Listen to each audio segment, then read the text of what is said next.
eterno, bendito seja o seu nome para sempre. Escreveu com a sua mão, Zahor et Yom HaShabbat, Lei Kadisho. Lembra-te do dia de Shabat para santificá-lo. É que eu desejo a todos vocês, Shabbat Shalom, que o Eterno te abençoe e te guarde, a você, sua casa, sua família e toda a sua parentela. Baruch Hashem, abençoado seja Adonai. Vamos dar continuidade ao estudo da porção Korah, iniciando do capítulo 17, verso 16. Nas Bíblias cristãs não é verso 16, é o verso 1 do capítulo 17. Há essa diferença de mais ou menos 16 versos que são acrescentados no capítulo 16, nas Bíblias cristãs, mas esses 16 versos, 15, 16 versos que estão no capítulo 16, na Bíblia judaica está no capítulo 17. Portanto, capítulo 17, verso 16, na Bíblia judaica, capítulo 17, verso 1, nas Bíblias cristãs. Após o resultado do que aconteceu, o juízo que aconteceu com Korah e todos que se aliaram a ele, além dos 250, também,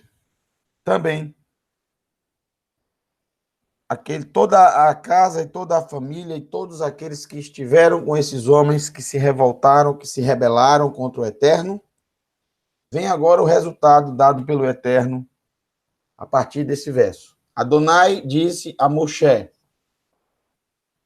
vai daber Adonai el Moshe, lemor, dizendo,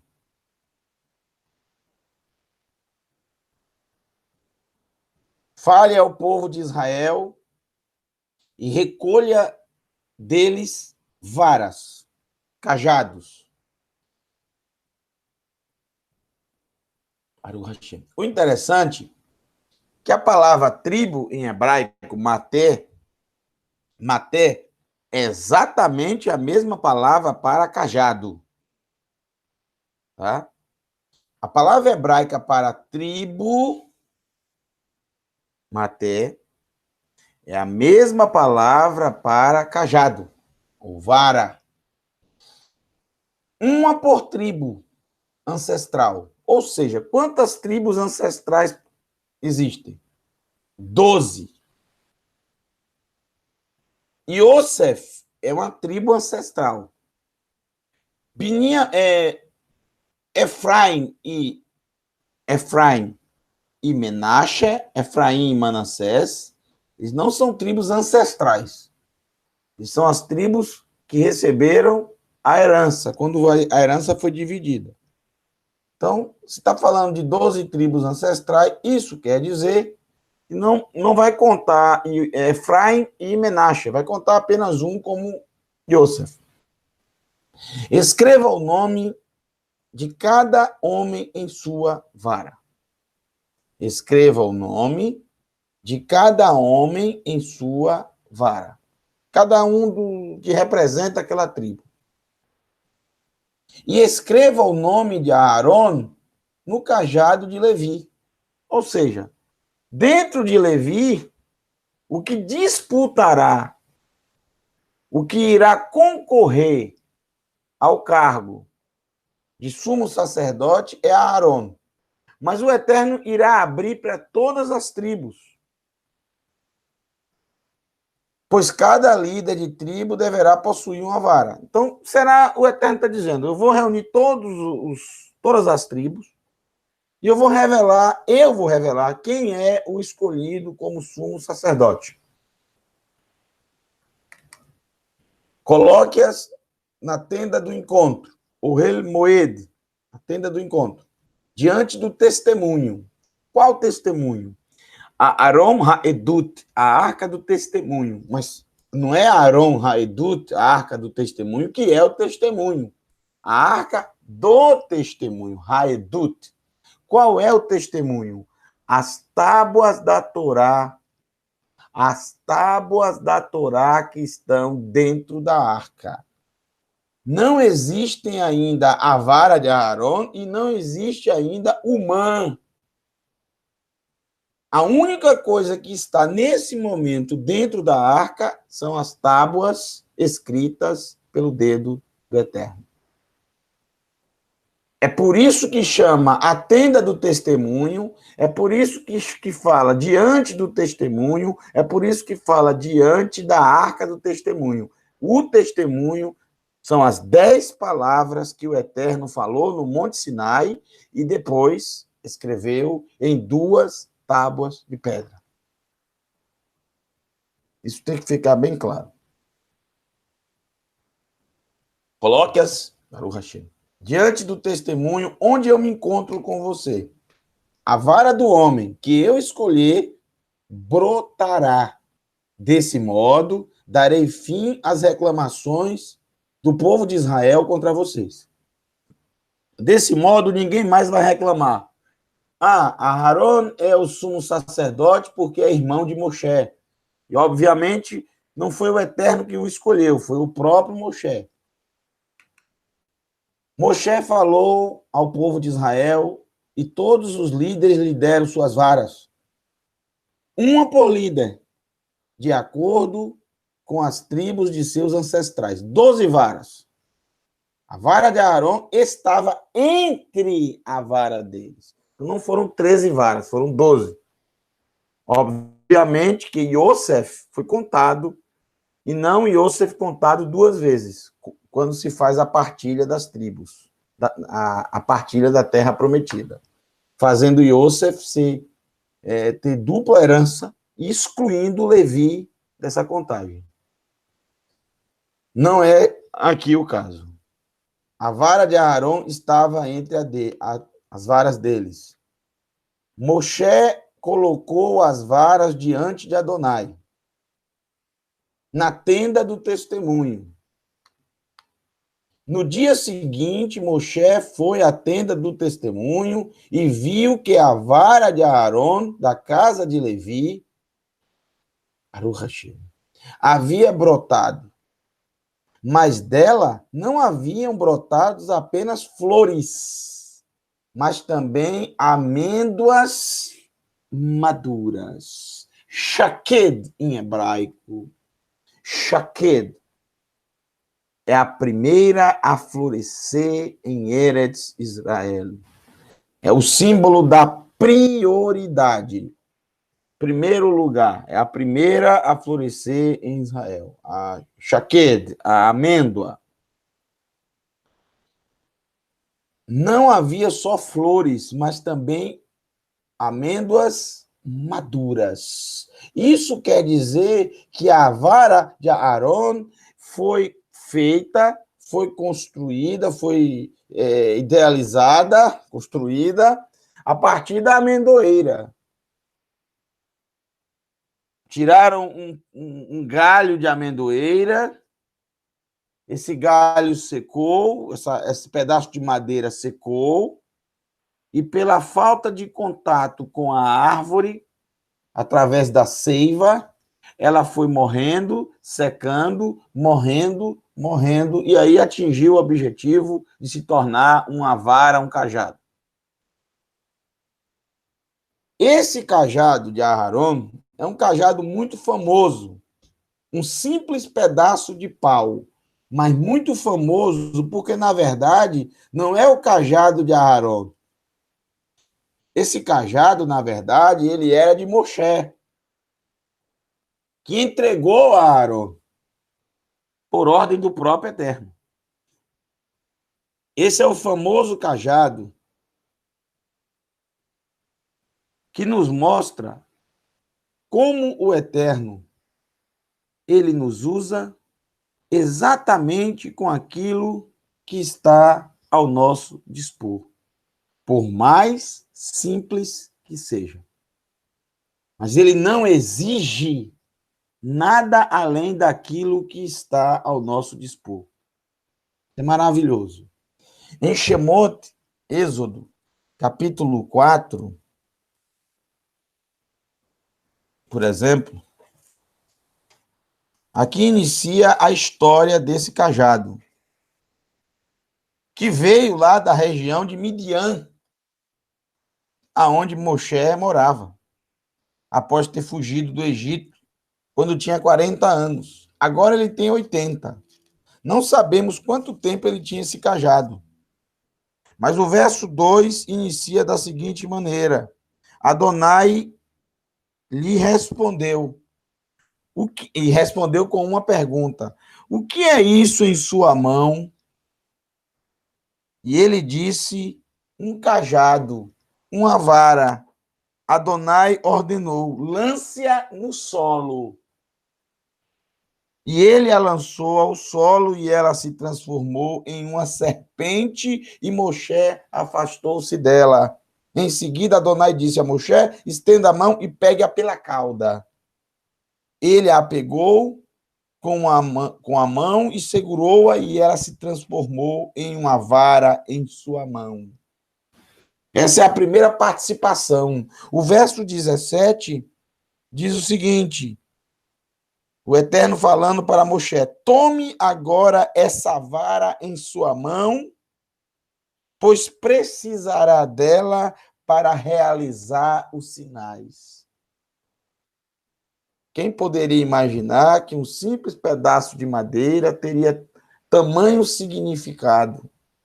Mas não é pelo fato desse pedaço de madeira ter algo místico nele. Não, é pelo fato justamente da pessoa que está utilizando depositar no Eterno todas as suas esperanças. E mesmo não tendo nenhum recurso ao seu dispor, como Moshe não tinha e nunca teve, mas o que é de maior importância não são os recursos que estão ao favor das pessoas, e sim a fé, a confiança no Todo-Poderoso. E é por causa disso que as coisas acontecem. É a confiança no Eterno. Quanto mais simples é a pessoa, mais o Eterno irá trabalhar, mais o Eterno irá se manifestar. Quanto mais recursos aquela pessoa possui, menos o Eterno irá trabalhar. Vou dar um exemplo. Gideão. Você lembra que ele tinha a seu dispor 30 mil homens, mas o Eterno só trabalhou quando ele tinha apenas 300, Baruch Hashem. Ele tinha 30 mil, mas apenas quando estava com 300, e 300 que não eram homens de guerra, não eram homens que seguravam armas, não eram homens guerreiros, não eram guerreiros, tanto que quando beberam lá daquela nahal, daquele córrego,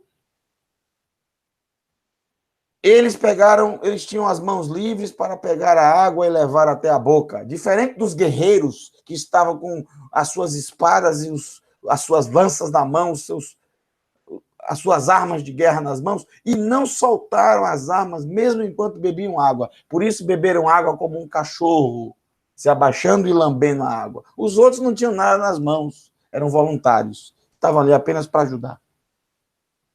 Não tinham recursos nenhum nas mãos. É assim que o Eterno trabalha, porque a glória é dele, entendeu? É somente dele. Para que depois não diga que venceu a batalha por causa da quantidade de exércitos e de armamentos que você tinha. Abençoado seja Adonai. Baruch Hashem. Você vai realizar através... No verso 20, também aparece ela. Então Moshe pegou, capítulo 4 de Shemot, de Êxodo, verso 20. Então Moshe pegou sua mulher e seus filhos, montou-os em um jumento e partiu em direção ao Egito. Moshe levou em sua mão a vara de Elohim. Ele já chamava o cajado do Eterno.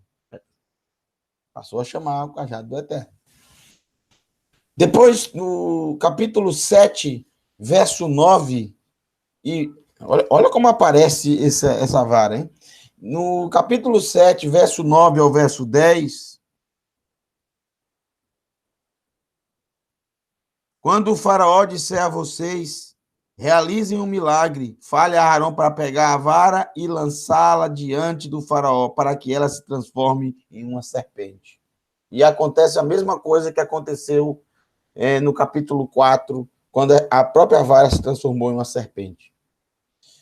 O verso 12 é bem interessante. Cada um lançou sua vara e elas se tornaram serpentes. No entanto, a vara de Aarón engoliu as deles. Então, aqui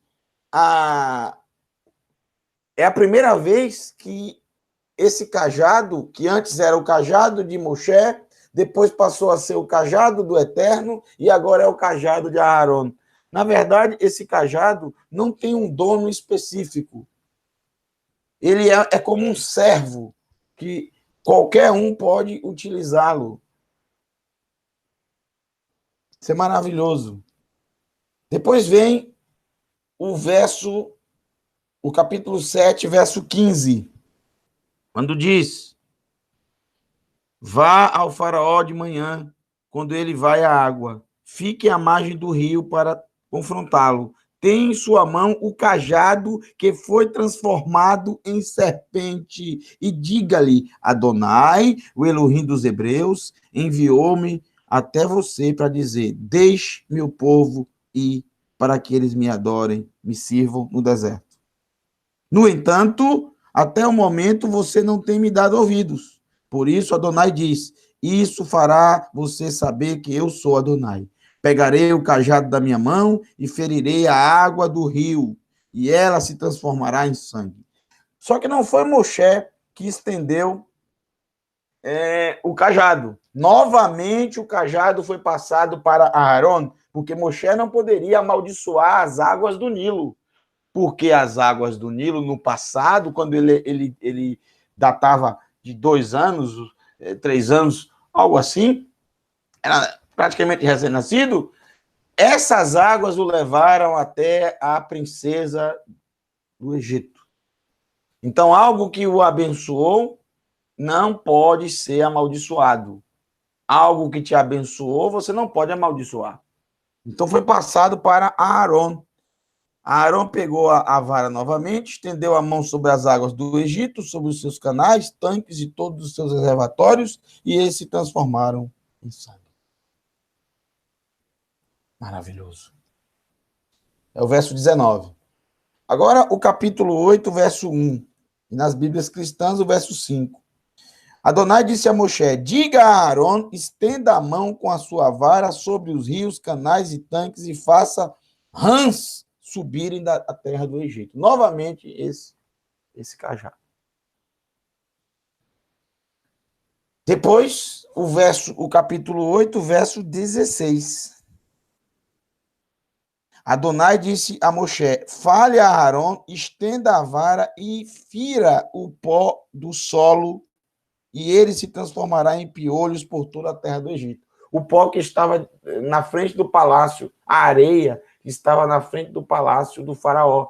E novamente o Eterno ordena que seja Aarón que faça isso e não Moshe, pelo simples fato dessa areia, segundo os sábios, ter escondido o corpo do egípcio quando Moshe matou aquele egípcio, aquela areia o ajudou a esconder aquele corpo, ou seja, o abençoou. Ele não pode amaldiçoá-la. Como o palácio do faraó, que o abençoou, porque ele, entre os 5 e os 40 anos, esteve lá dentro, usufruindo de toda a estrutura, comendo, bebendo, vivendo.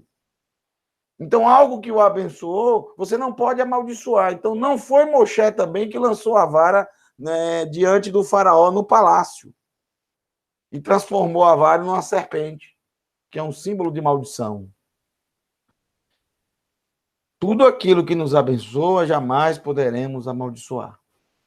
Não se lança pedra em poço que se bebe água. Não se cospe no prato que se come. Não se atira pedra em poço que se bebe água. O Hashem. Vamos lá.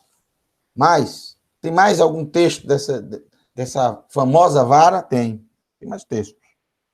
Capítulo 8 de Shemot, capítulo 8 não, capítulo 9, verso 23. Sempre tem aqui. Moshe estendeu a vara na direção do céu e Adonai enviou o trovão e o granizo. Veja que aqui foi Moshe, não foi Aaron. E o fogo desceu à terra. Adonai fez cair granizo sobre a terra do Egito. Claro que essa vara é a mesma. Não foi uma vara e outra vara. É a mesma vara. É a vara que o Eterno disse: através dela eu trarei os sinais ao Egito. Para Moshe entender que o Eterno age de acordo com aquilo que temos a nosso dispor. Por mais simples que seja. O Eterno usa o ser humano, ele usa quem ele quer. E ele usa justamente o que há de mais simples. Para que toda a glória seja dele. Capítulo 9, verso 23, acabamos de ler, não é isso?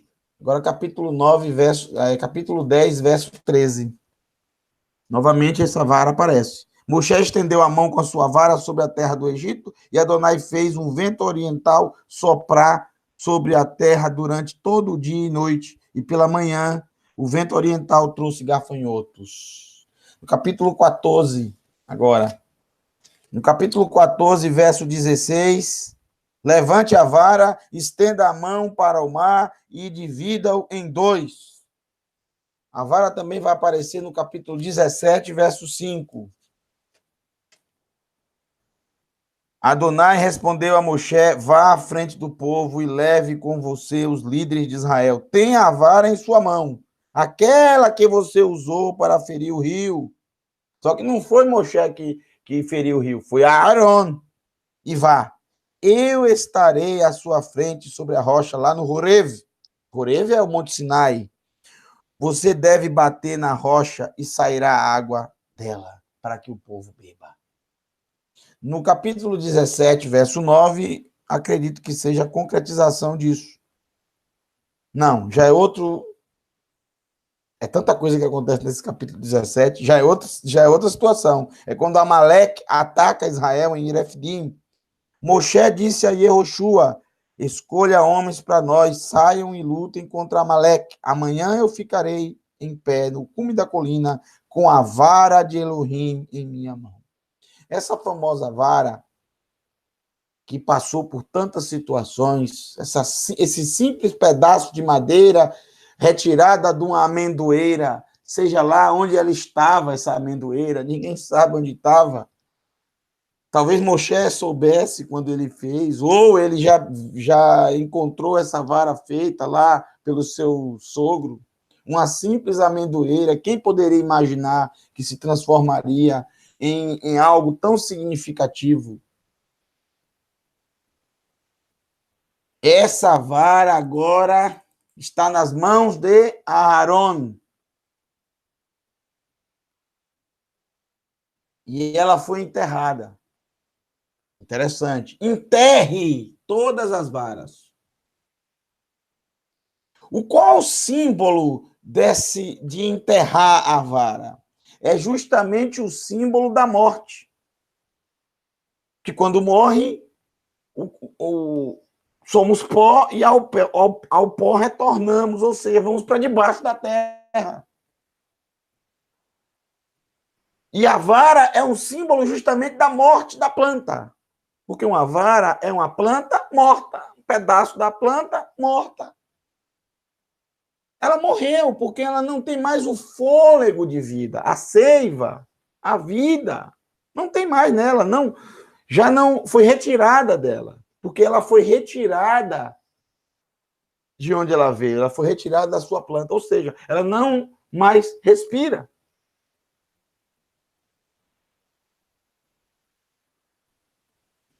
Esse é o símbolo. Quando é retirada a de Aaron, ela floresceu. E não só floresceu, rapidamente ela também já deu frutos. Isso é o símbolo da ressurreição dos mortos. E não é à toa que o Eterno exigiu que essa vara fosse colocada dentro da arca.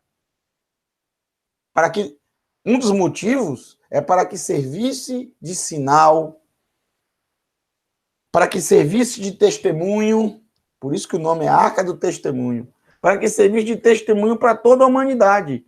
E também para que ela não se tornasse um objeto de idolatria, como, por exemplo, a serpente de bronze se transformou mais na frente, que foi preciso queimá-la no fogo, porque mais na frente o povo de Israel passou a trazer oferendas, sacrifícios para aquela serpente de bronze. Que absurdo! Mas é assim, o ser humano, ele gosta de transformar as coisas em idolatria. Avodat zará, idolatria.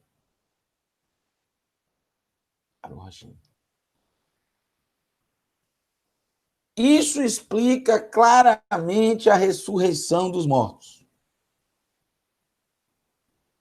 Era uma amendoeira antes, foi cortada, ou seja, morreu, e quando volta, ela não volta como qualquer outra planta, como uma planta diferente. Ela volta exatamente o que ela era antes. Se era amêndoa, ela volta como amêndoa. Ou seja, a ressurreição é fazer o corpo morto voltar à vida, ressurgir. O corpo que foi tirado da vida, agora novamente a vida adentrou a ele e ele volta à vida.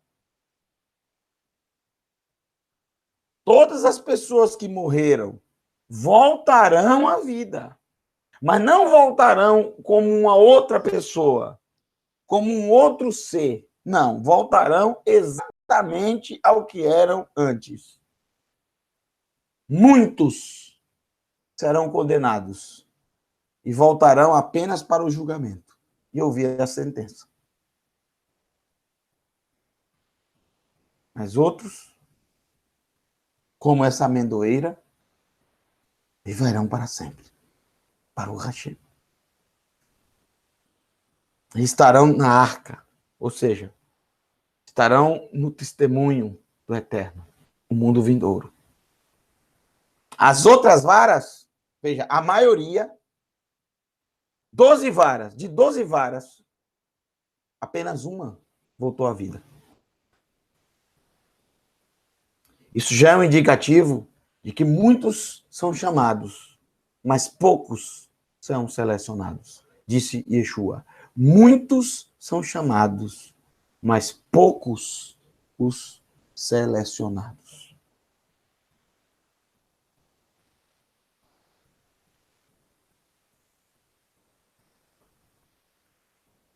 Baruch Hashem. Moshe levou todas as varas diante de Adonai para todo o povo de Israel, e eles observaram, e cada homem pegou sua vara de volta. Adonai disse a Moshe: ponha a vara de Aaron de volta ao seu lugar, diante do testemunho. Ela deve ser mantida ali como um sinal para os rebeldes, a fim de que parem de murmurar contra mim e não morram. Moshe fez dessa forma, ele realizou o que Adonai lhe tinha ordenado. Perceba, essa vara que floresceu, que é o símbolo da ressurreição dos mortos, está como um testemunho até os dias de hoje. Os rebeldes que se rebelam contra a palavra do Eterno, contra a sua Torá, contra os seus mandamentos, devem ter isso em mente. Na época de Yeshua, os saduceus, que eram os ricos, aqueles que detinham das riquezas, eles negavam a ressurreição dos mortos. Eles achavam que com o dinheiro que tinham, com as riquezas que possuíam, não era necessário se preocupar com o futuro. Não era necessário se preocupar com vida após a morte. Eles tinham tudo do bom e do melhor, entre aspas. Tinham tudo ao seu dispor. Viviam uma vida de extrema arrogância, como se fossem intocáveis. E perseguiam todo aquele que ensinasse a ressurreição dos mortos. Por isso, o próprio Shaul Hashaliach, ele diz, é por causa da ressurreição dos mortos que eu estou sendo julgado e condenado. Não é por outra coisa. Não é porque eu anuncio as boas novas.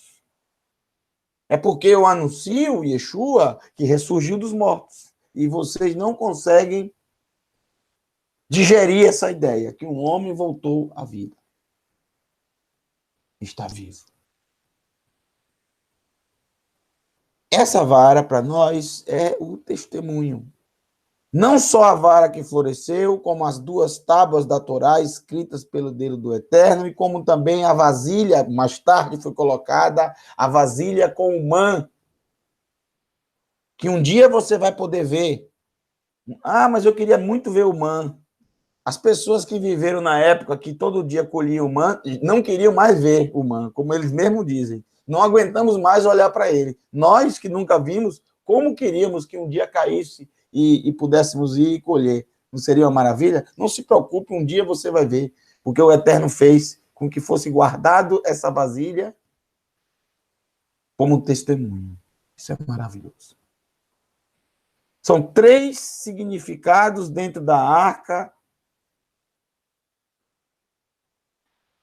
que sustentam a nossa bendita esperança de um dia ressurgir dos mortos, porque sabemos claramente que morreremos. Isso nós temos certeza também. Porque nós não somos rebeldes como Corá, e não nos rebelamos contra as determinações do Eterno, que disse para Adão e para toda a sua descendência, certamente morrerás. Isso nós temos certeza.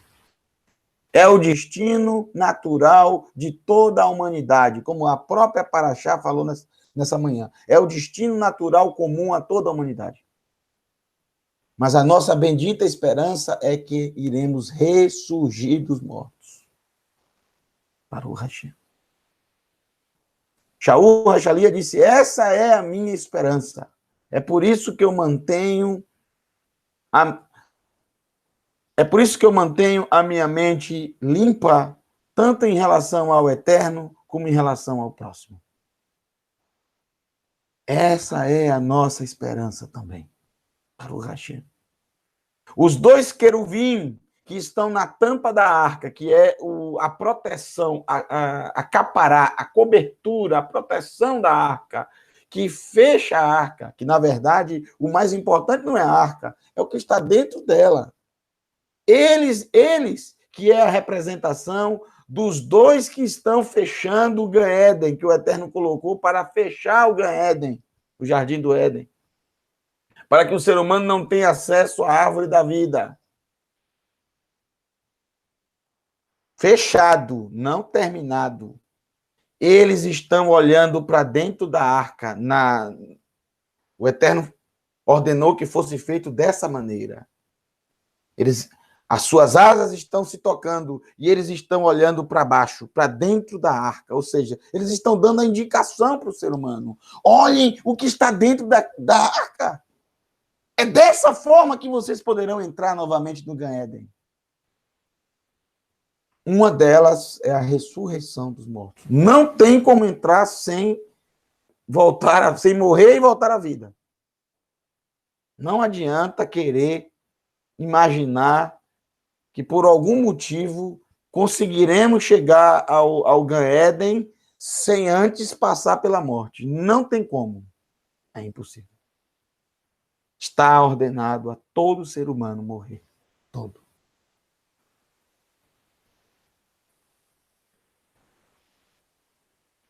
Yeshua, ele nos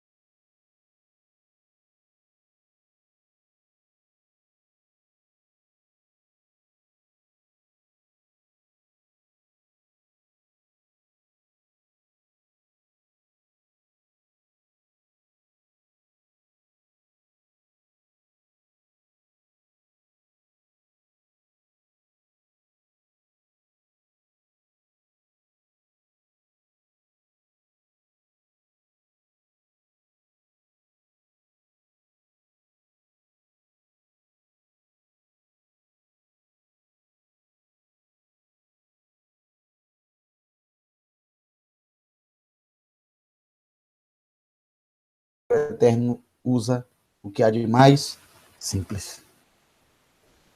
Então, não se preocupe com recursos, não se preocupe que precisa disso, daquilo outro. O Eterno te usa como você é, com aquilo que está ao seu dispor. Não se preocupe. A glória é toda dele.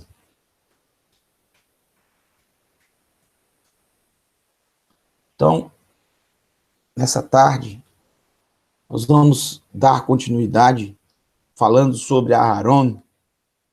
Fica claro aqui, fica claro, claríssimo, sem sombra de dúvidas,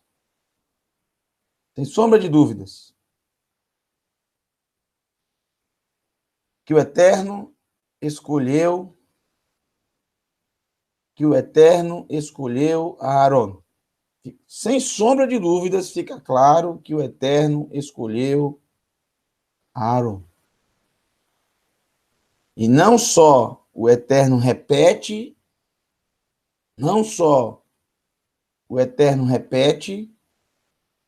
e traz esse testemunho para todos,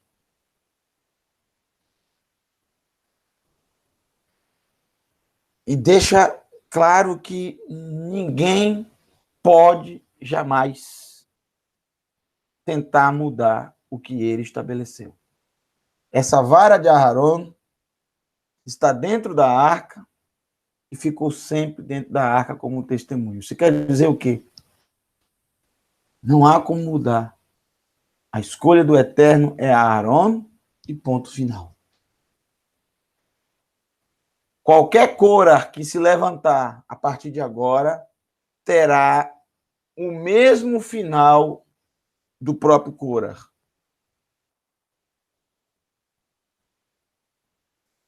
Apesar que sempre se levantam muitos Corá, né? Muitos Corá.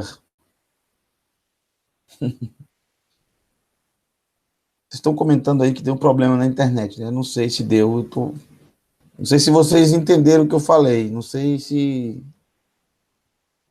chegou até vocês, mas eu vou prosseguir. Se alguém teve alguma dúvida que eu falei aqui, vocês podem voltar e perguntar mais na frente, ok? Vamos continuar falando de Aharon. Isso já ficou claro. O que é que vem agora? Quero que vocês prestem bastante atenção.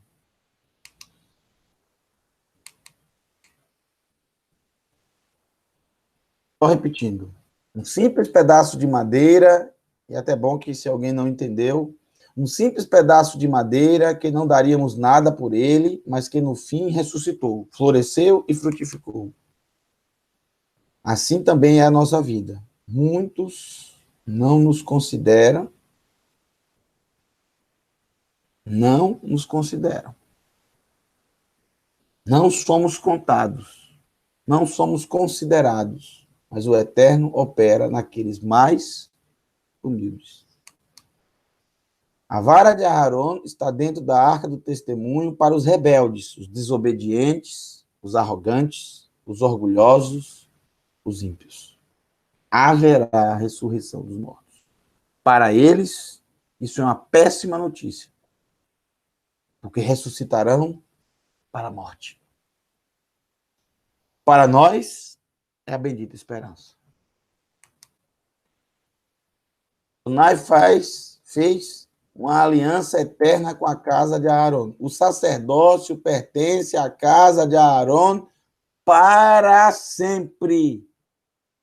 É repetido 3 vezes no capítulo 18, se tratar de um regulamento permanente. Capítulo 18,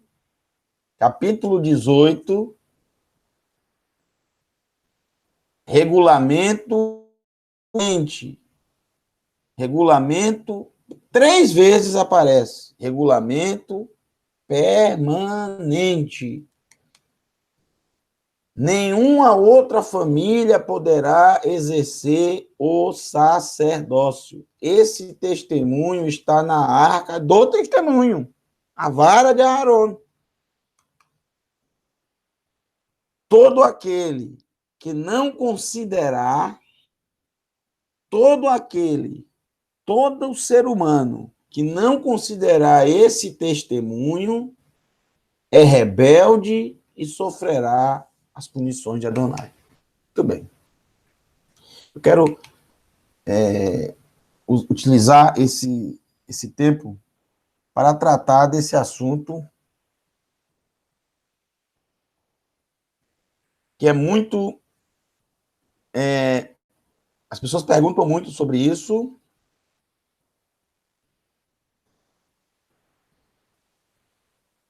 As pessoas perguntam muito sobre esse tema,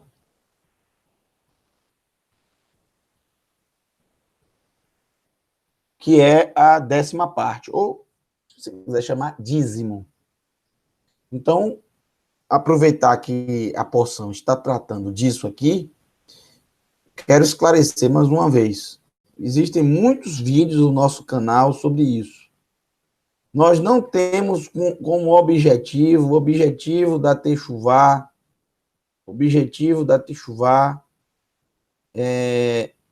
em momento algum, é falar mal de alguém, desfazer quem quer que seja, ou inclusive falar contra religiões, falar mal das religiões. Esse não é o nosso objetivo, nunca foi. Tá? Nós, quando falamos aqui de religião, nós incluímos todas, não falamos especificamente sobre uma ou outra. Para nós, todas são iguais e todas, sem exceção, contrariam a vontade do Eterno. Contrariam a vontade do Todo-Poderoso. Porque não existe nenhuma que segue exatamente o que o Eterno determina na Escritura. Todas elas criaram as suas doutrinas, cavaram os seus poços, traçaram os seus caminhos. Então, jamais vou ficar analisando qual é a pior, qual é a melhor, porque não existe melhor e pior. Existe menos pior, né? Não existe melhor, existe menos pior. Então, nós da Techuvá não fazemos isso. Quando trazemos aqui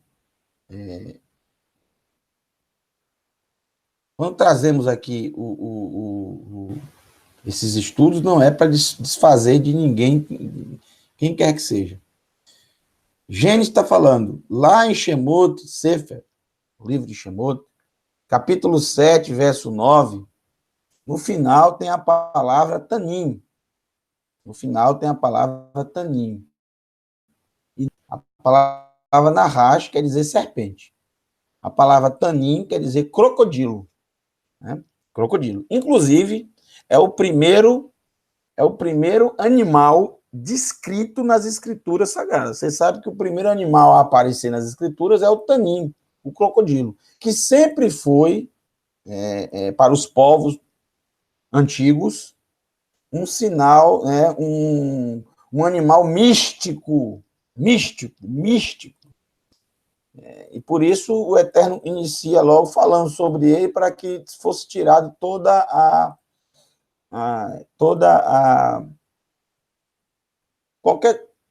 tudo que é místico fosse tirado.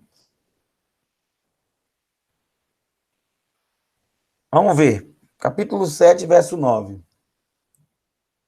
Exatamente. Né? Aqui aparece a palavra tanim. Tanim quer dizer crocodilo. O capítulo 7, verso 9 de Shemot, ele transformará em uma serpente nas traduções, mas na verdade, o que aparece é a palavra tanim. Vamos ver o verso 10. O que é que diz o verso 10? No verso 10, deixa eu ver se aparece tanim ou nahash. Novamente aparece a palavra tanim também no final do verso 10. Tanim quer dizer crocodilo.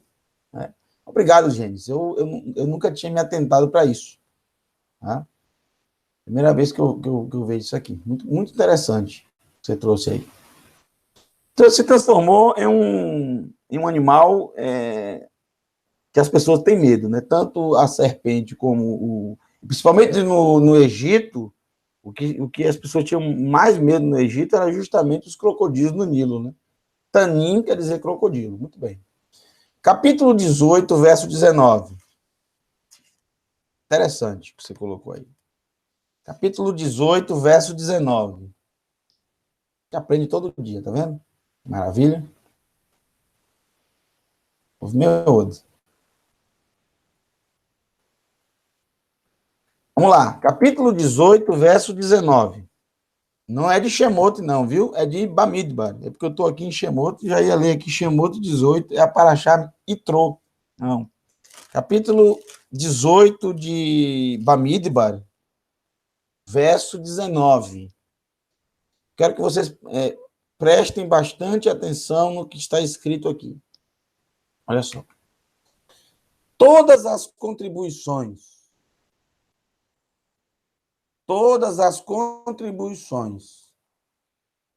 de objetos sagrados que o povo de Israel oferecer a Adonai, eu dou a você, a seus filhos e filhas.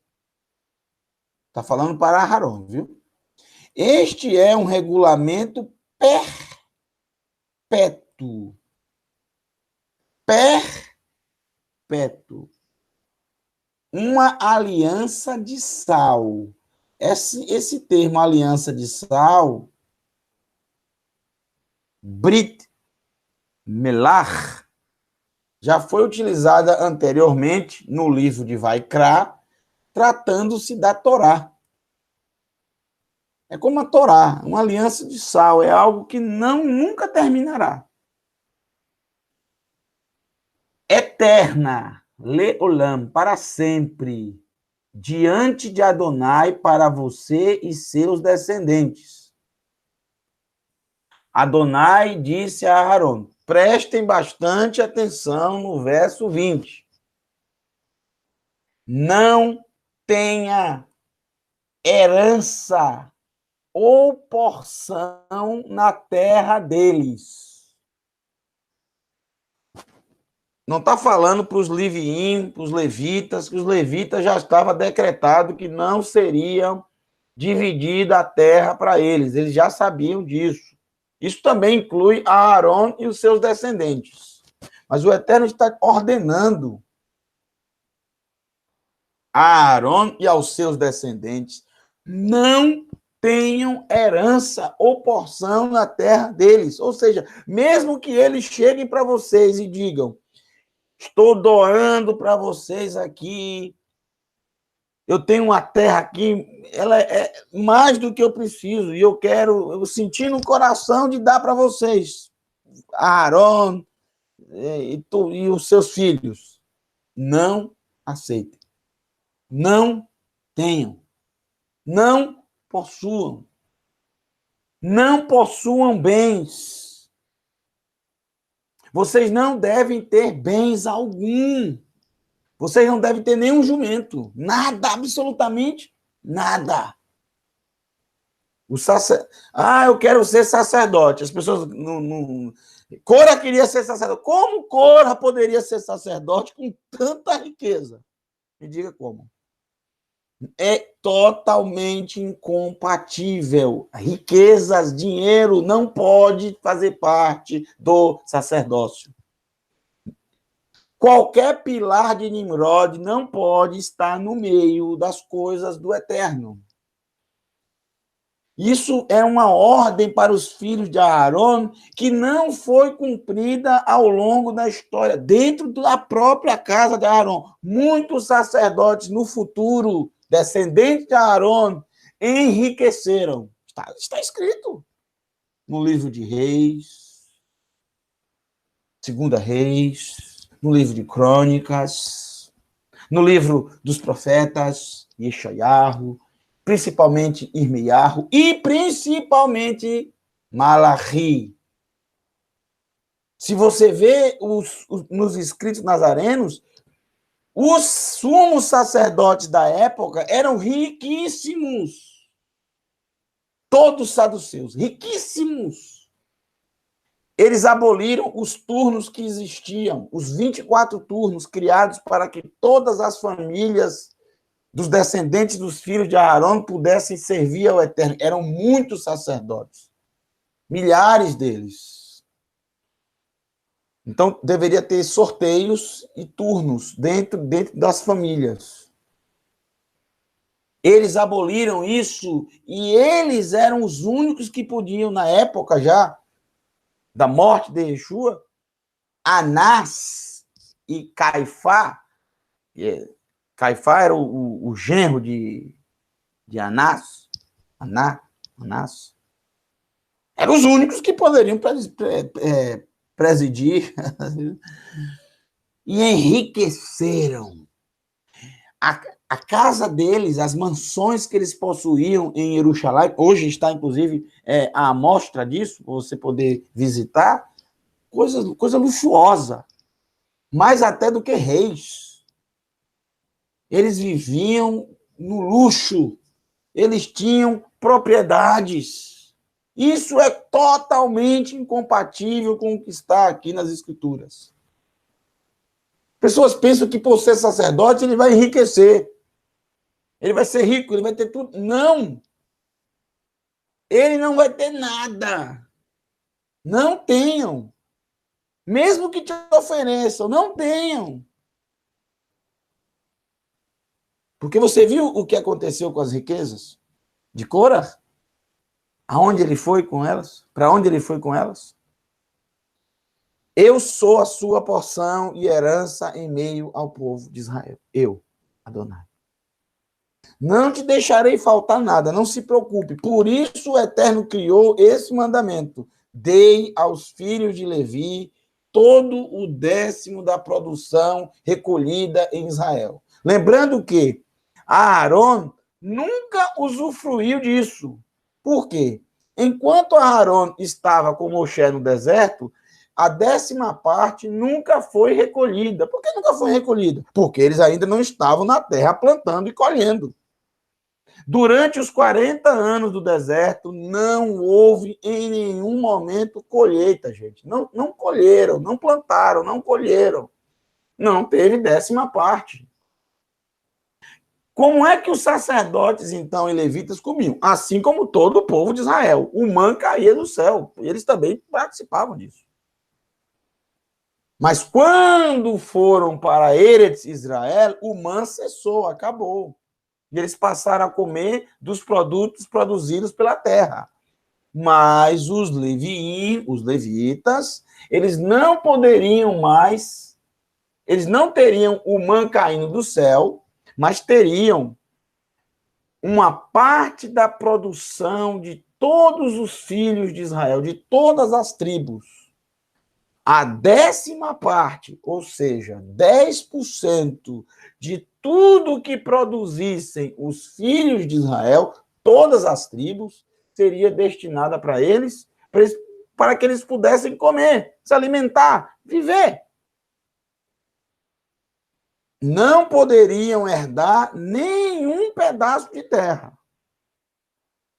Mas eles teriam o produto, uma parte do produto da terra. É bem interessante que se são, veja só, são 12 tribos. Você tira a tribo de Levi, fica 11. Ah, mas a tribo de Yosef é dividida. Mas é 11 tribos. Efraim e Menache é uma tribo só. É uma tribo só. Que se dividiram para se tornar, para fechar os 12. Mas é uma tribo só. Foi dividida apenas para que Yosef tivesse dupla herança. Só isso. E que essa herança dupla fosse igualmente dividida entre seus filhos, os dois. Se você observar, dá exatamente, arredondando, 10%. A tribo que sai, a tribo de Levi, se você pegar as 11 tribos, dá basicamente 10%. 11 tribos para uma tribo, dá 10% em alguma coisa. Arredondando 10%, décima parte. Então, se você juntar a décima parte de todas as tribos e somar, vai dar justamente o que uma tribo produziria. Então, dá por demais para a tribo de Levi viver, comer. Porque a décima parte era de tudo que era produzido no campo. Isso quer dizer que não tem nada a ver com dinheiro, tem a ver com plantação, com frutas, verduras, legumes, vegetais, trigo, cevada, vinho, azeite, e tudo que o campo produzisse. É isso que é a décima parte. Porém, a questão da décima parte, que foi criada exclusivamente como um mandamento social. O que é isso? Você ajudar o necessitado, alguém que não tem a condição. Você utiliza essa décima parte para isso. Foi destinada exclusivamente à tribo de Levi, porque era a única tribo que não teria jamais como produzir. Por que não tinha como produzir? Porque não teve pedaço de terra nenhum, herança nenhuma. A questão é que quando se traçou, quando se traçou esse ensino do Eterno, esse mandamento, pensou de uma forma não muito abrangente, mas apenas nesse sentido que eu falei. As outras 11 tribos poderão produzir o seu alimento. Uma só tribo não tem. Mas só que a questão é que não é apenas. E isso mostra claramente que o mandamento da Maaseh, da décima parte, ele é exclusivamente social, para atender os necessitados, os que necessitam. A questão é que não se pensou nos problemas que seriam gerados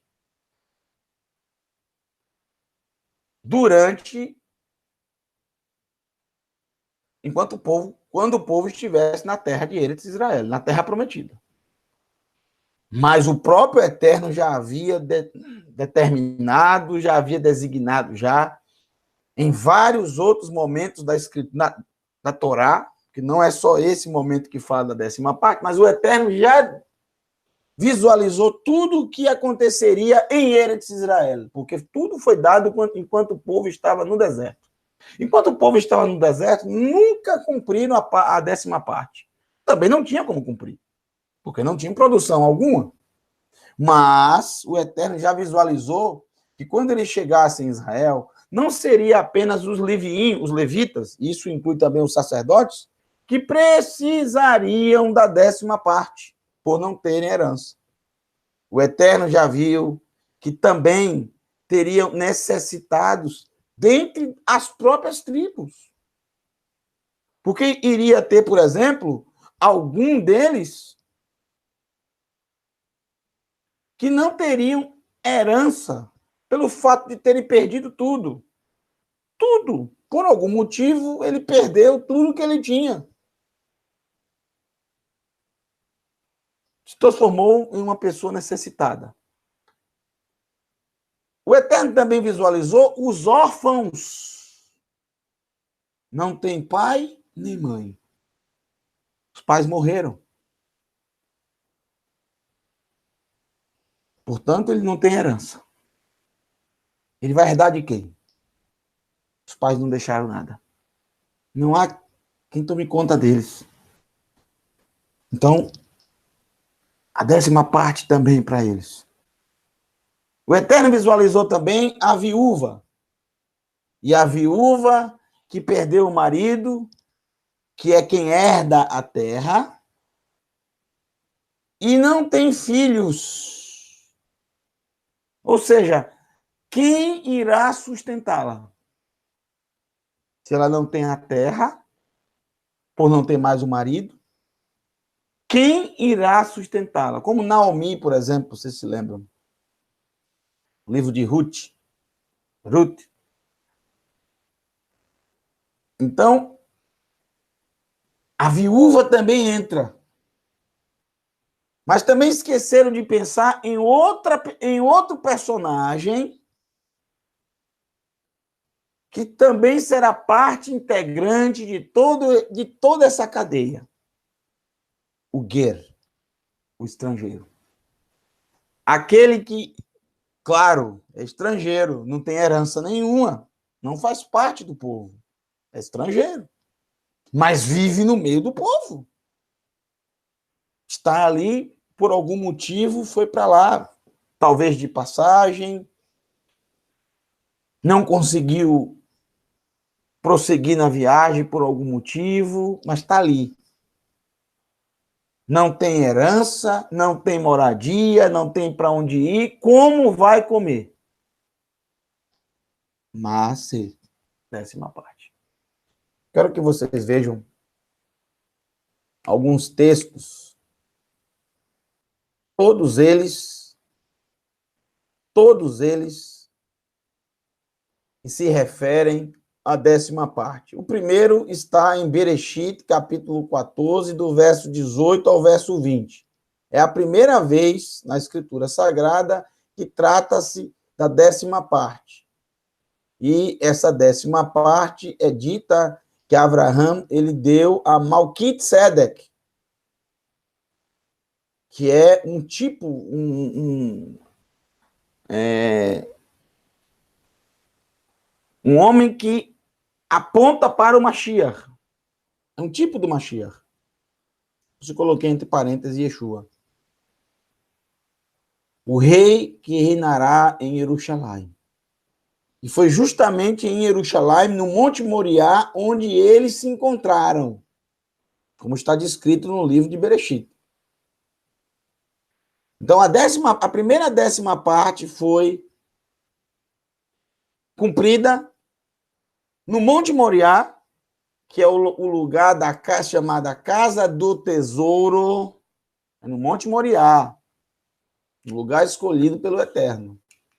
O segundo, também no Monte Moriá, através de Yaakov, que, na verdade, nem mostra que Yaakov ele cumpriu a 10ª parte. Ele apenas fez uma promessa, Baruch Hashem, nesse local, no Monte Moriá, quando ele deitou, colocou a pedra no seu como travesseiro e prometeu que ali seria a casa do Eterno e de que tudo que ele produzisse, ele devolveria ao Eterno a 10ª parte. Tanto o de Abraham como o de Yaakov aconteceram no mesmo local, que mais na frente se transformou tanto no primeiro como no segundo templo, os quais nenhum dos dois mais existe. O terceiro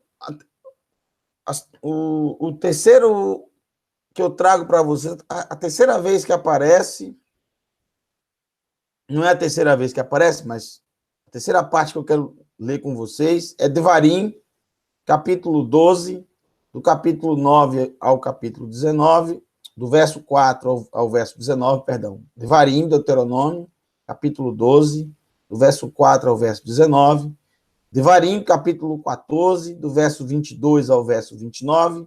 E Devarim 26, do verso 10 ao verso 13. Vamos começar lendo Devarim, capítulo 12, Deuteronômio, capítulo 12, verso 4 ao verso 19.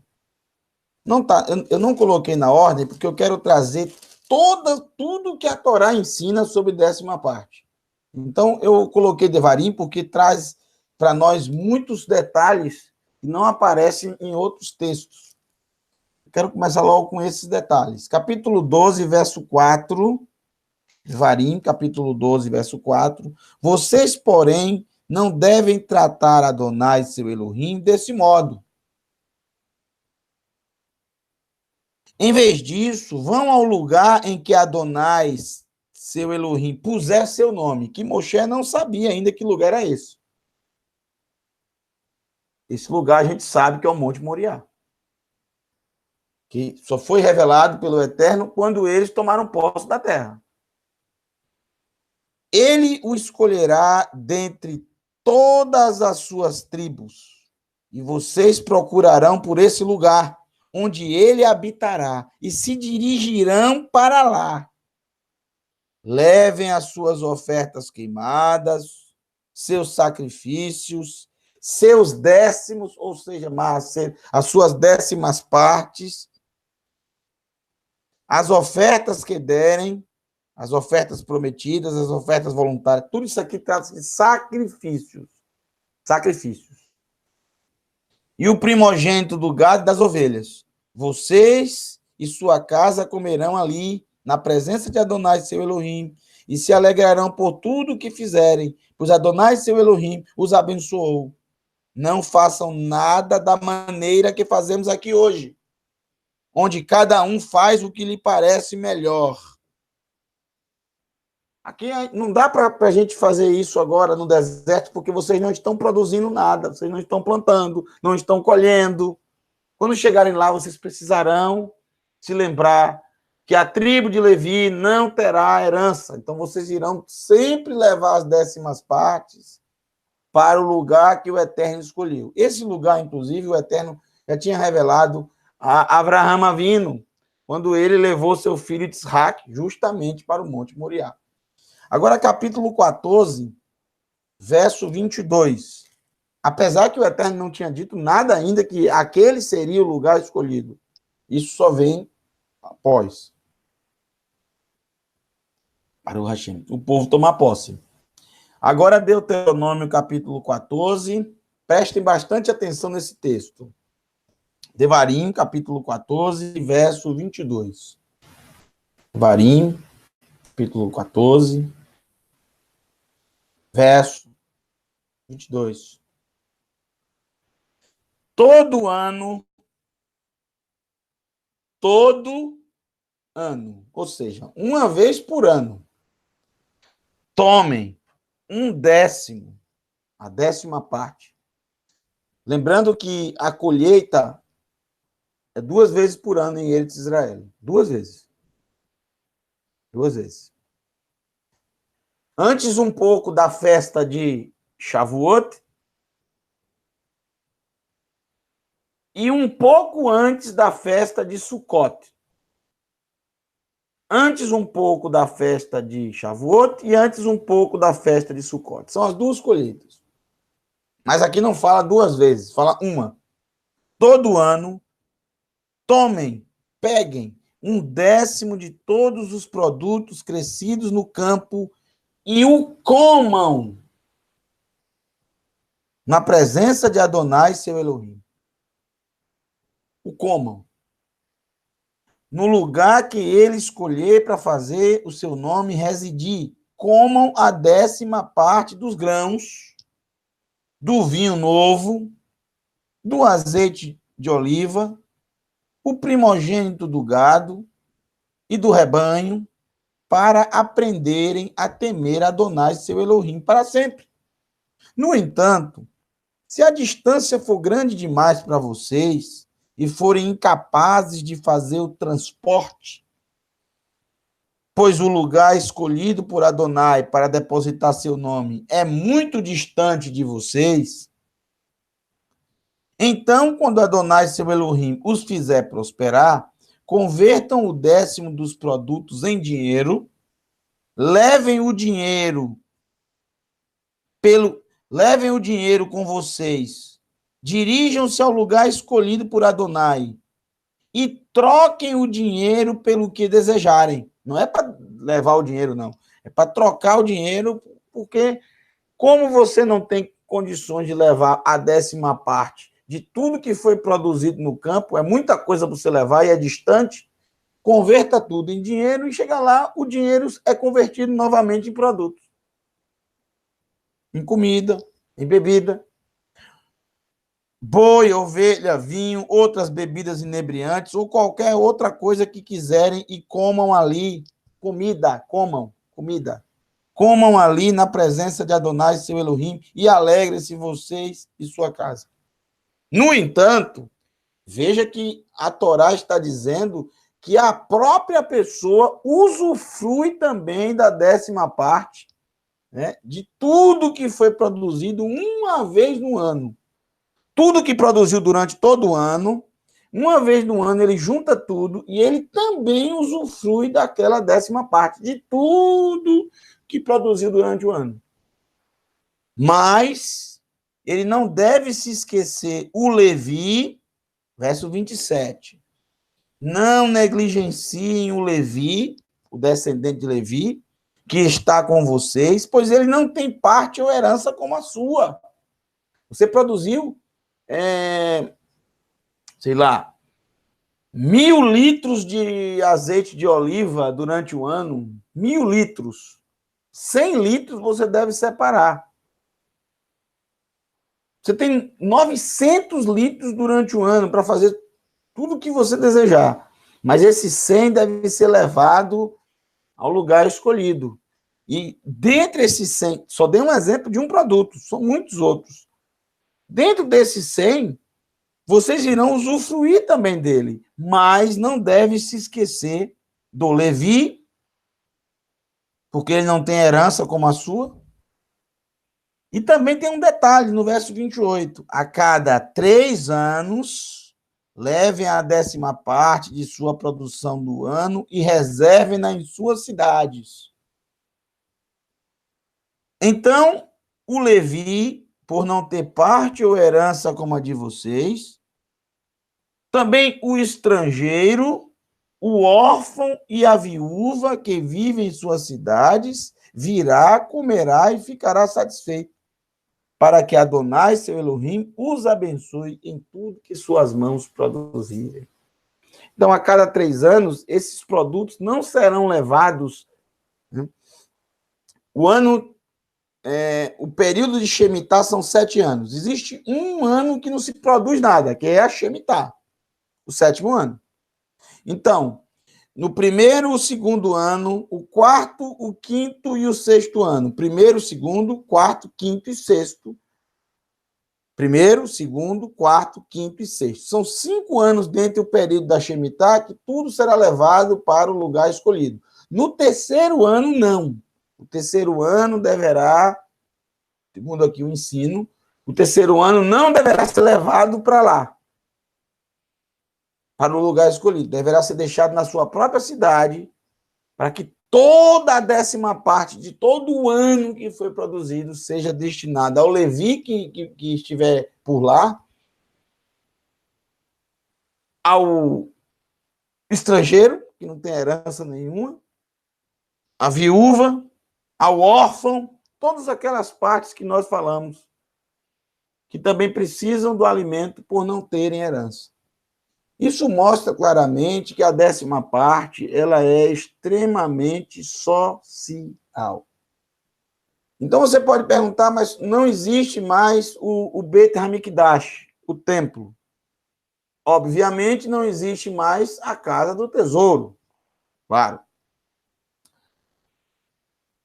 Não sabemos mais quem são os Leviim ou os sacerdotes.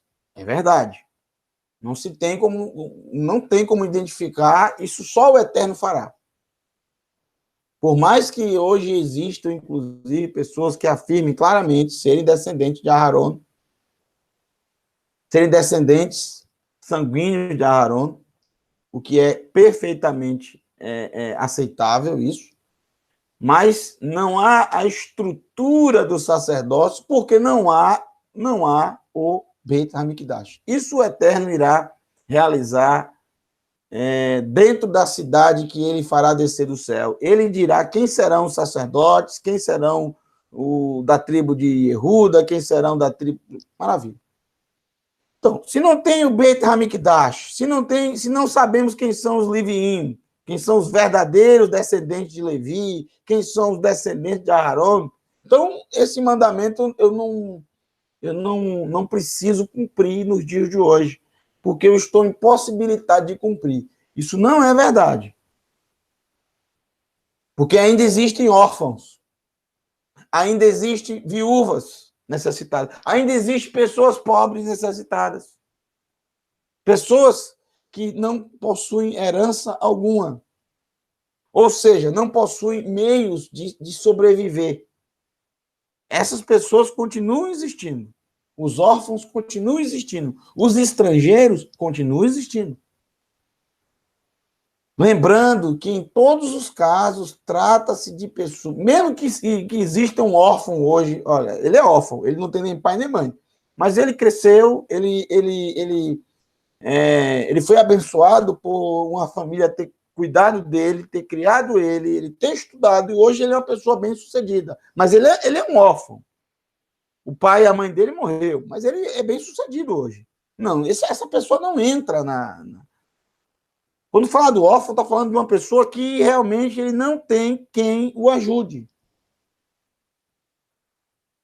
Ele foi enviado a uma instituição que cuida dele lá, mas ele é totalmente necessitado.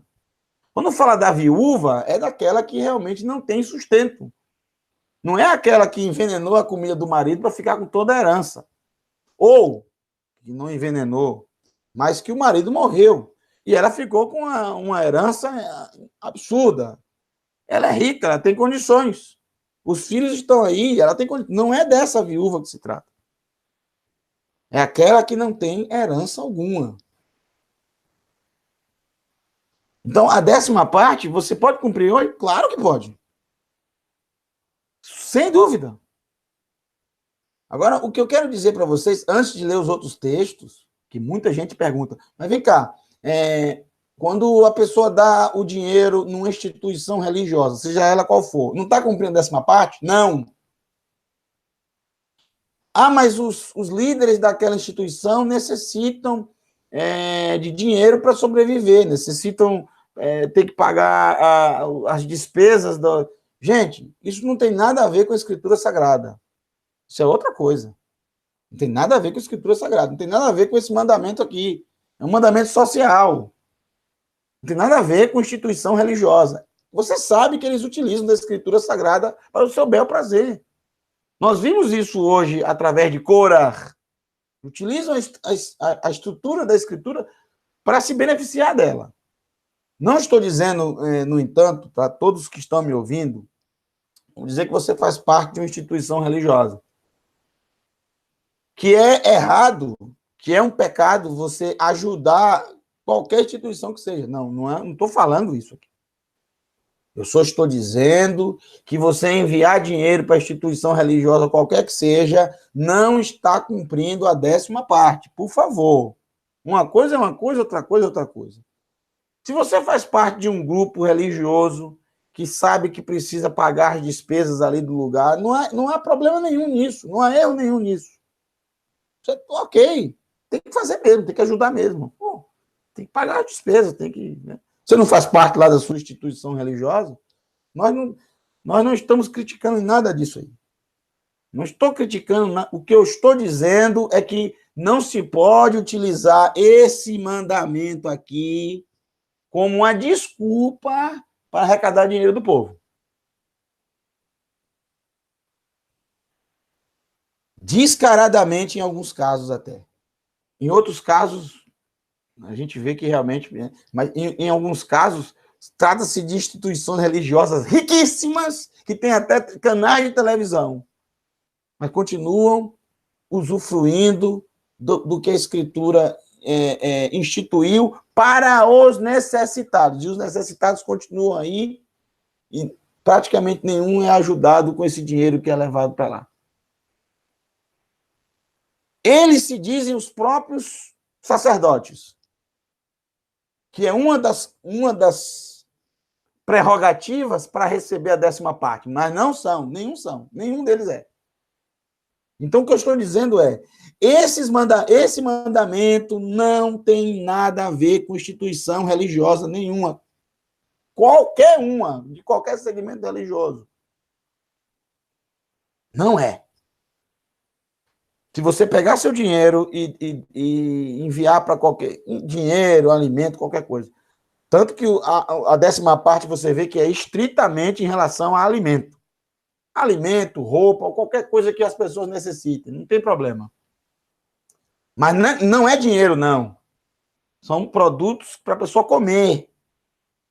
Então, a 10ª parte, a melhor coisa que você faz, quando você der para o necessitado, para o órfão, transforme o dinheiro. Ah, mas eu recebo só em dinheiro, eu não sou agricultor. Eu acho que tu está dizendo, transforme o dinheiro em alimentos. Alimentos, roupas, qualquer coisa, remédios, qualquer coisa que a pessoa necessite. Mas o que é que a pessoa mais necessita? Roupa, alimentos.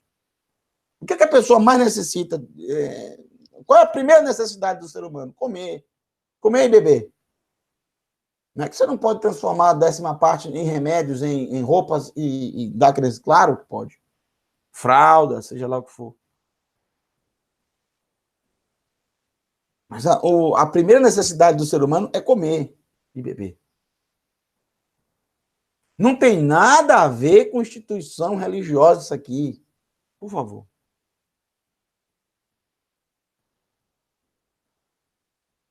Nunca mais pense que às vezes que você, porventura, entregou dinheiro lá à instituição religiosa, isso foi computado pelo Eterno para você como se você tivesse cumprido a 10ª parte.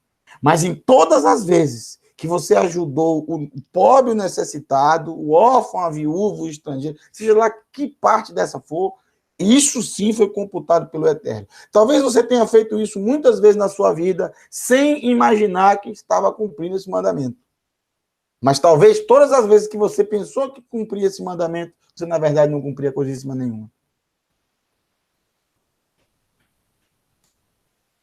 Capítulo 26, verso 10. A questão é Corá, que usurpa tudo o que é do Eterno, toda a estrutura do Eterno. Não vai dar tempo a ler todos os textos. Então, vamos lá. Capítulo 26, verso 10. Mas eu quero que você entenda pelo menos a estrutura, pelo menos o que significa a 10ª parte. Em outros vídeos, nós lemos todos os versos. Capítulo, pode pesquisar, a 10ª parte, dízimo, alguma coisa assim no nosso canal. Capítulo 26, eu sou péssimo de lembrar o nome dos vídeos que eu faço, que eu mesmo faço. Eu não me lembro de nenhum deles. Capítulo 26, verso 10 a verso 13. Portanto, como você vê, eu trouxe as primícias da terra em que Adonai me tem dado. Ponham a cesta diante de Adonai, seu Elohim, prostem-se diante de Adonai, seu Elohim, e alegre-se com todo o bem que o Eterno, seu Elohim, deu a vocês e a sua casa, ao Levi e ao estrangeiro que vive com vocês, depois de separar 1/10 das colheitas produzidas no 3º ano, lembrando lá do texto que acabamos de ler, o ano da separação da 10ª parte e de entregá-lo ao Levi, ao estrangeiro, ao órfão e à viúva, para que possam ter alimento suficiente e se satisfazerem enquanto permanecem com vocês. Digam na presença de Adonai, seu Elohim, tirei de minha casa as coisas separadas para o Eterno, e as dei ao Levi, ao estrangeiro, ao órfão, à viúva, de acordo com todos os mandamentos que me deste. Não desobedeci a nenhum dos teus mandamentos, nem me esqueci deles. Qual é o objetivo dessa 10ª parte? Para que tenham alimento suficiente e se satisfaçam enquanto permanecem no nosso meio. Quanto mais próximo a você está os necessitados, mais obrigação você tem de abençoá-los. Procure fazer isso, principalmente com as pessoas que estão mais próximas. A gente imagina, mas você não imagina muito isso, mas tem mais pessoas necessitadas à nossa volta do que a gente imagina. Muito mais. Muito mais. Você pode cumprir, sim, esse mandamento. Mas cumpra da forma correta, como a Escritura ensina. Porque o povo se perde porque falta o conhecimento. O mandamento da 10ª parte é um hook, tá? É um mandamento pequeno. É um mandamento sem explicação. Por que 10ª parte? O Eterno não diz o porquê da 10ª parte. A gente desconfia que é por causa da quantidade das tribos, como eu falei para vocês. Mas ele explica o motivo de se cumprir esse mandamento. Para que possam comer. Que é o básico, o natural de todo ser humano. Ele precisa comer. Gente, vocês têm que lembrar que o Eterno, já falei isso para vocês várias vezes, o Eterno criou o ser humano com essa necessidade de comer e beber. Para que o ser humano se lembrasse dele, o abençoasse. Então, todas as vezes que você dá alimento a alguém, você está criando situações para que ele possa bendizer ao Eterno. Porque quando ele come e se satisfaz e se alegra, ele abençoa o Eterno. Isso é maravilhoso. Você foi um canal, você foi um intermédio para que aquela pessoa pudesse abençoar Adonai. Ela abençoou o Eterno por sua causa. Ela se alegrou em Adonai. Ela agradeceu ao Eterno por sua causa. Se ele agradeceu ou não, mas você criou situação para isso. Maaser, a 10ª parte, ela é estritamente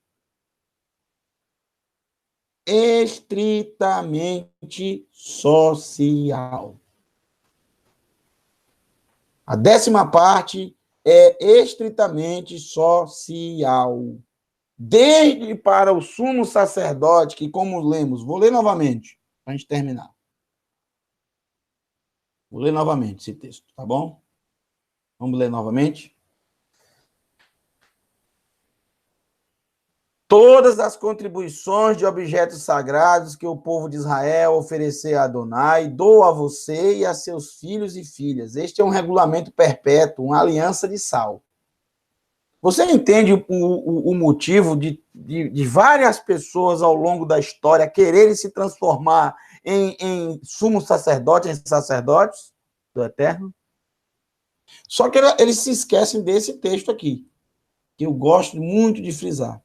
Adonai disse a Aaron, não tenha nenhuma herança ou porção na terra deles. Eu sou sua porção e herança. Aaron, abra mão das riquezas. Abra mão das posses. Abra mão das possessões. Viva dessa forma. Você deve ser o mais pobre dentre os filhos de Israel. Você não deve ter nada. Para que as pessoas não façam a associação errada que a pessoa que tem mais recursos, que a pessoa que tem mais dinheiro é aquela que pode se tornar um sumo sacerdote. Como Cora que quis fazer. Porque ele era o mais rico de todos, ele queria se transformar num sumo sacerdote. Eu quero que as pessoas não façam essa associação, disse o Eterno. Não associe riqueza com a presença de Adonai. Não tem nada a ver uma coisa com a outra. Eu quero que as pessoas nunca associem isso. Que quanto mais dinheiro tenham, mais estejam próximas do Eterno. Não. Eu não quero que elas façam essa associação. Por isso o Eterno instituiu a 10ª parte. É totalmente social. Para os necessitados. Para aqueles que precisam. Não existe templo mais. Não existe mais sacerdotes. Então, eu não preciso mais cumprir esse mandamento. Sim, você pode cumprir sim. Ainda existem os pobres, os necessitados, os órfãos, as viúvas, o estrangeiro. Não é o estrangeiro que está lá assistindo a Copa, não. Rico, não. É o estrangeiro, como, por exemplo, esse pessoal que veio aí da Venezuela, fugindo de lá porque não tem o que comer. Esse pessoal que saiu de muitos lugares em guerra e se refugiaram aqui. Pessoas que saíram da África, nos países que estão sempre em guerra ou em fome total, e vêm buscar algum... É esse tipo de estrangeiro que a Escritura fala. Não tem herança, não tem nada. Você pode cumprir sim esse mandamento. Você pode sim ser abençoado, porque todas as vezes que cumprimos os mandamentos, somos abençoados. A nossa alma se eleva. Você pode sim cumprir esse mandamento. Mas cumpra da forma correta. Cumpra da forma certa. Cumpra como a Escritura ensina, como o Eterno nos ensina. Não seja como Cora, arrogante, prepotente, orgulhoso. Ah, mas eu faço dessa forma. Faça da forma que o Eterno diz. Isso é humildade. Baruch Hashem.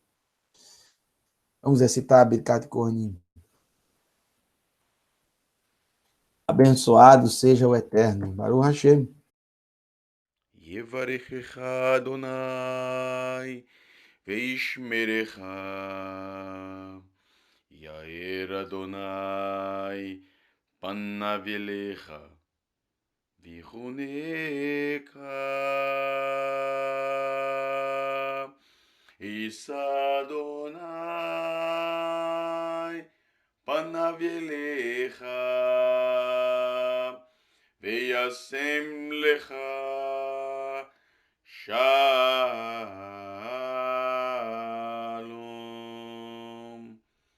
Shem Yeshua HaMashiach.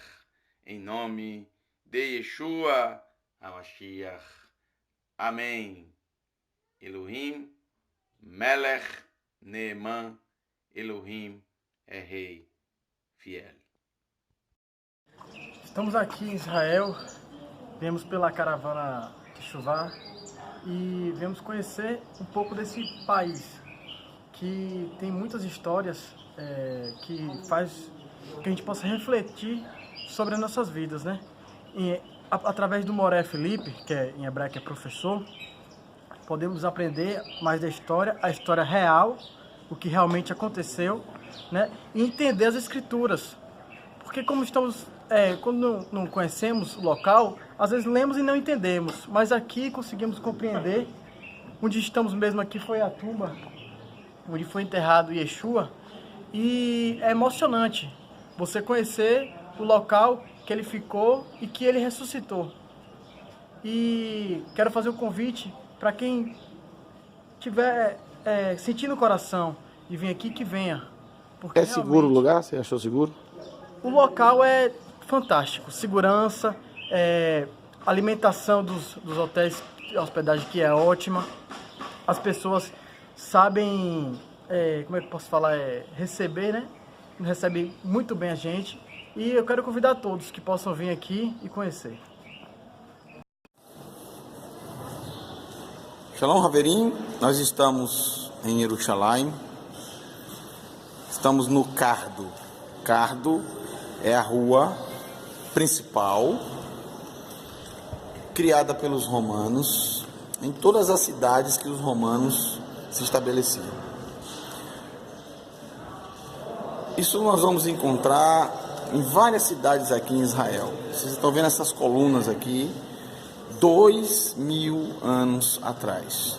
Essas colunas que vocês estão vendo e essa rua que eu estou pisando agora, 2000 anos atrás. A rua principal que os romanos estabeleciam, que ligava as cidades, a estrada principal que ligava ao mar. Então vocês estão vendo aqui uma representação dessa rua. Essas pilastras são justamente essas pilastras aqui. Uma prova inconteste arqueológica da presença dos romanos aqui na terra de Israel. O que comprova os relatos bíblicos, principalmente no que se refere aos escritos nazarenos, os Ketuvim Natzerim. Desde aqui, shalom para todos vocês.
Thank you.